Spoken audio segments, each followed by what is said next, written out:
देवा, मला चिंगीची खूप काळजी वाटते. किती नाजूक अवस्थेत आहे ती. एकाच वेळी अनेक पातळ्यांवर लढतीये बिचारी. स्वतःचं आयुष्य घडवण्याच्या वयात तिला एका नव्या जीवाला जन्म द्यायची तयारी करावी लागते. आणि ती सुद्धा अशी एकटीने. एवढ्या लहान वयात कोणावरही अशी वेळ का यावी? आणि ज्याच्यामुळे हे सगळं घडतंय त्याला तर काहीच पश्चाताप नाहीये. पण माझा तुझ्यावर पूर्ण विश्वास आहे. तू न्याय करशीलच. फक्त मला ताकद दे, सत्याच्या बाजूने ठामपणे उभं राहण्याची. आणि वेळ पडली तर लढताही येऊ दे.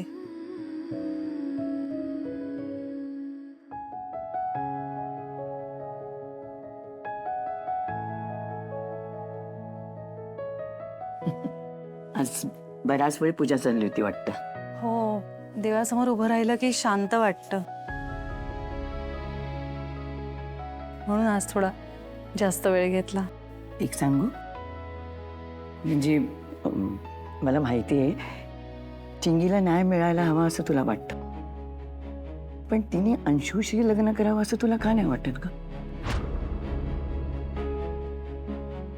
मला कळतंय आजी तुमचं म्हणणं, पण तिचा आणि अंशुमनचा आणि खरं तर कुठल्याही मुलीचा अंशुमनबरोबर संसार किती सुखाचा होईल याबद्दल जरा शंका आहे मला. आजी, लग्न म्हणजे त्या माणसाचा आपल्या आयुष्यातला सहवास पण फार महत्वाचा असतो ना. बोलणं एकमेकांशी, एकमेकांना समजून घेणं, हे सगळं तितकंच महत्वाचं आहे ना. कंपॅनियनशिप या शब्दाचा अर्थ तरी अंशुमनला माहिती आहे का याबद्दल जरा साशंकच आहे मी. पण आता काही पर्याय नाही ना नंदू. चिंगीने बाळाला जन्म देण्याचं ठरवले ना, मग त्या बाळाला बाप मिळालाच पाहिजे ग. हो, म्हणजे कल्पना आहे मला याची. चिंगी खूप लहान आहे ग. म्हणजे एकट्या आईच्या वाट्याला जे संघर्ष येतात ना ते नकोत अगं तिला. तिने ना बाळाला सुरक्षित आणि आनंदी वातावरणामध्ये जन्म दिला पाहिजे असं वाटतं मला. हो आजी, पण आपण ह्या गोष्टीकडे कानाडोळा नाही करू शकत की लग्नात अंशुमन खूप वाईट वागला होता चिंगीशी. अहो, आपण सगळे समोर असताना त्याने चिंगीवर हात उगारला होता. मग विचार करा, उद्या तो काय वागेल तिच्याशी. परत असं नाही करणार ग तो.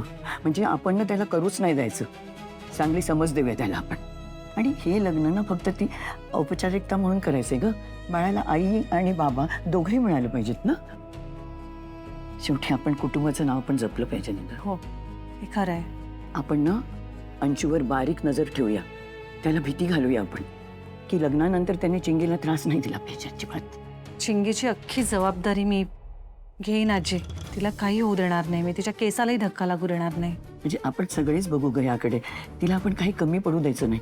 पण लग्न झालं पाहिजे त्या दोघांचं. हे पटतंय ना तुला? हो आजी. ठीक आहे, मग आता पिंटी आल्या की आपण हे सगळं ठरवून टाकूया. हा,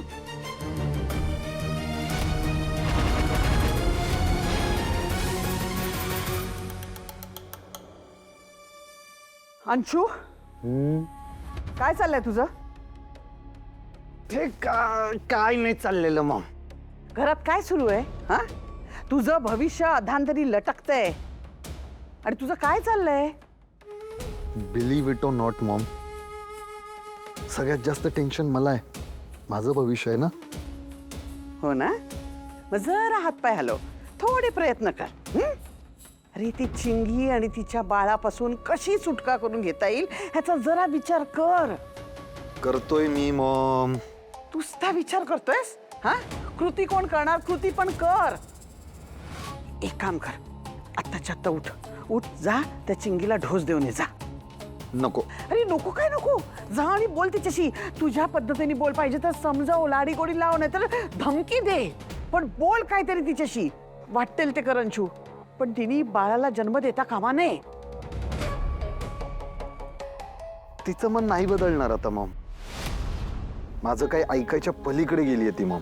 आणि धमकी द्यायचं म्हटलं तर तिला ना स्वतःच्या जीवाची काहीच पर्वा नाहीये. म्हणजे ठरलं ठरलं तुझं तिच्याशी लग्न करायचं? हा मॉम, बरी आहेस ना?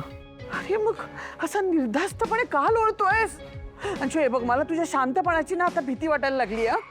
हे बघ, प्लीज प्लीज हात जोडते, सांग नक्की काय चाललंय तुझ्या डोक्यात? नाही नाही नाही, शांत नाहीये मी मॉम. काम करतोय. हे असं? हा, फोन मध्ये घुसून? यस. अंशू, मला आता खूप डाऊट यायला लागलाय. सारखं काय चाललं असतं तुझं फोनमध्ये? दे आधी. मॉम चिल ना यार, जरा पेशन्स ठेव. लवकरच तुला आणि सगळ्यांना समजेल माझं काय चाललंय ते. मम्मा मम्मा वाट लागली आहे. अजून आता काय वाट लागायची बाकी आहे? आता काय झालं सांग. मी आजी आणि स्वानंदीचं बोलणं ऐकून आले.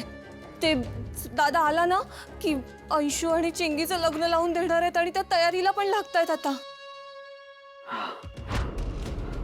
नाही, अगं हो, मी हेच ऐकून आले. वाट लागली. संपलं संपलं सगळं. अरे इडियट, सांगत होते ना काहीतरी हालचाल कर, असा रिलॅक्स राहू नको. बघ आता संपलं सगळं, वाट लागली सगळ्याची. आता तुझं लग्न होणार त्या मोलकडीशी, काही राहणार नाही आपल्या हातात. आता कसं निस्तरायचं? मॉम काही करायची गरज नाहीये आणि निस्तरायची पण. कंटाळा आला यार मला तुझा, सारखं सारखं तेच बोलत असतेस. मी म्हटलं ना मी हँडल करतो आणि मला ब्लेम करत असतेस ना तू. मग मी केलंय, मीच निस्तार आहे.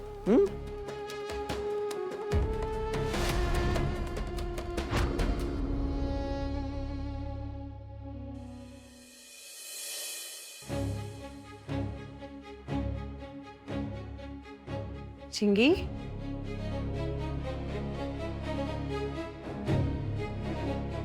हे चिंगी. चिंगी, ओके ओके ओके, शांत मीच आहे. वहिनी, तुम्ही काय ग, श्वास घे बरं, शांत हो. काय झालं एवढं दचकायला? वहिनी अहो, खूप वाईट स्वप्न सुरू होतं. मी एकटीच होते आणि सगळीकडे खूप खूप ऊन होतं आणि बाळाच्या रडण्याचा जोरजोरात आवाज येत होता. मी बाळाला शोधते सगळीकडे आणि मला माझं बाळ सापडतच नव्हतं. ओके ओके, शांत, मोठा श्वास घे. तुझं बाळ इथेच आहे, हे बघ तुझ्या जवळ आहे. आणि खरं तर ते आत्ता सगळ्यात जास्त जवळ आणि सगळ्यात जास्त सुरक्षित आहे. ओके नाही, या पिरियडमध्ये आता तो कोणीच त्याला लांब नाही नेऊ शकत. चिंगी, काय होतंय? अजून काही टेन्शन आहे का? भीती वाटते का कसली? तुला सांगितलेलं ना गपचूप निघून जायचं म्हणून. मी तुम्हाला पुन्हा कधीच त्रास देणार नाही, पण आपल्या बाळाला कोणी नावं ठेवता कामा नये. नाव असेल तर ठेवतील ना नावा. एकच ऑप्शन आहे तुझ्याकडे, पाडून टाक. चिंगी, काय होतंय? नाही वहिनी, काही नाही. नक्की? हो, काही असेल तर मी सांगेन तुम्हाला. बरं चल, पटकन एवढं खाऊन घे, हा ज्यूस घे, गोळ्या पण घ्यायच्यात मग. अहो वहिनी, पण तुम्ही का आणलं? मी स्वतः जाऊन घेतलं असतं की. का? मी घेऊन आले तर प्रॉब्लेम आहे? अहो नाही, तसं काही नाही, पण मी नोकर आहे ना आणि तुम्ही माझ्या वहिनी आहात, ते बरोबर नाही दिसत.